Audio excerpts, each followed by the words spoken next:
ભ્રષ્ટાચાર બેફામ છે, રાજનગર મોડાસાથી રોડ બનાવો, રોડ બનાવો.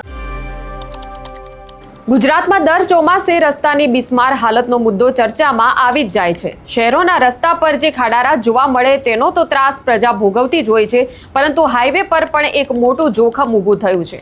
ત્યારે આ સમગ્ર મામલે કુંભકર્ણ નિદ્રામાં સૂતેલા તંત્રને જગાડવાના પ્રયાસો હાઈવે પર ચક્કાજામ કરીને કરવામાં આવ્યા. વિગતે વાત કરીશું આ વિડીયોમાં. નમસ્કાર, નિર્ભય ન્યૂઝમાં આપની સાથે હું મયુરી. તો ગુજરાતમાં ભારતીય જનતા પાર્ટીની સરકારમાં રસ્તા બિસ્માર છે અને તંત્ર બીમાર છે. આવું એટલા માટે કહેવું પડે છે કેમ કે રસ્તાની સમસ્યાને લઈને તંત્રને જગાડવાના ઘણા પ્રયાસો કરવામાં આવે છે, પણ અધિકારીઓને તો એવું જ લાગે છે કે જાણે લોકો ફક્ત કાગારોડ કરે છે. તંત્ર આ ખાડા કાન કરીને બેસી જાય છે અને છેવટે રસ્તા ચક્કાજામ કરીને રજૂઆત કરવી પડે છે. ત્યારે વાત કરવી છે અરવલ્લીની, કે જ્યાં મોડાસા રાજેન્દ્રનગર હાઈવે જે છે તેની હાલ જે હાલત છે તેને લઈને લોકોનો આક્રોશ ચરમસીમાએ પહોંચ્યો છે. કોંગ્રેસ આગેવાનોએ પણ આ મામલે લોકોને સમર્થન આપ્યું છે. મોડાસા રાજેન્દ્રનગર રોડનું જે કામકાજ છે તે પણ અધૂરી હાલતમાં જોવા મળી રહ્યું છે. પ્રજાના પરસેવાની કમાણીના 100 કરોડ જેવા રૂપિયા કે જે ટેક્સ તરીકે તંત્રએ લોકો પાસેથી પડાવી લીધા અને આ વાતને 4 વર્ષ પણ વીતી ગયા, તેમ છતાં રસ્તાની કામગીરી હજુ પણ અધૂરી હાલતમાં છે. ત્યારે કોંગ્રેસના આગેવાનોએ ઉગ્ર વિરોધ પ્રદર્શન કર્યું હતું, જેના કારણે પોલીસ બોલાવવાની ફરજ પડી હતી. ત્યારે વિરોધ પ્રદર્શનના એ દ્રશ્યો જોઈએ અને કોંગ્રેસના આગેવાનોએ શું કહ્યું તે જોઈ લઈએ. આજે મોડાસા રાજેન્દ્રનગર જતો રોડ છેલ્લા 4 વર્ષથી આનું કામ ચાલી રહ્યું છે. આ રોડનું કામ એટલું મંદ ગતિએ ચાલુ રહ્યું છે અને સરકારની જાણે કે કોઈ નીતિ જ નથી કે આ રોડ ઝડપથી થાય.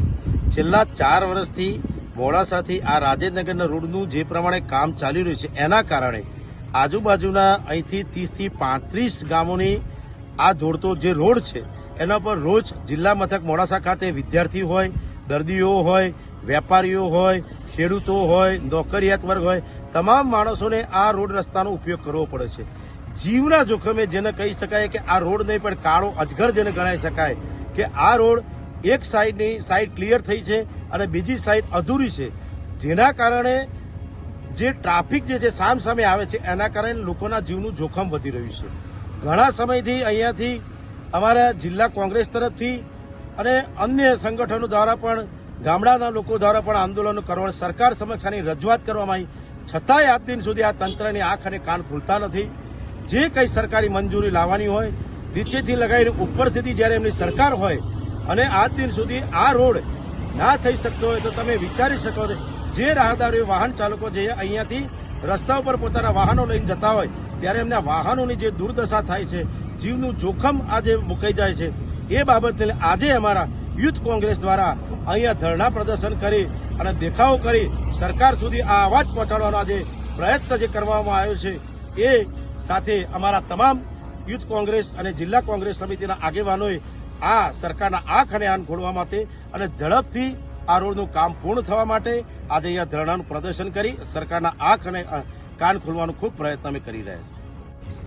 રાજેન્દ્રનગરથી મોડાસાનો રોડ જે છેલ્લા 4 વર્ષથી હજુ સુધી પૂર્ણ થયો નથી, લોકોના ટેક્સના 100 કરોડ રૂપિયા ફાળવ્યા છતાં તળિયાથી લઈને નડિયા સુધી ભાજપની સરકાર છે, પણ આ ભાજપની સરકારમાં ભ્રષ્ટાચાર બેફામ છે.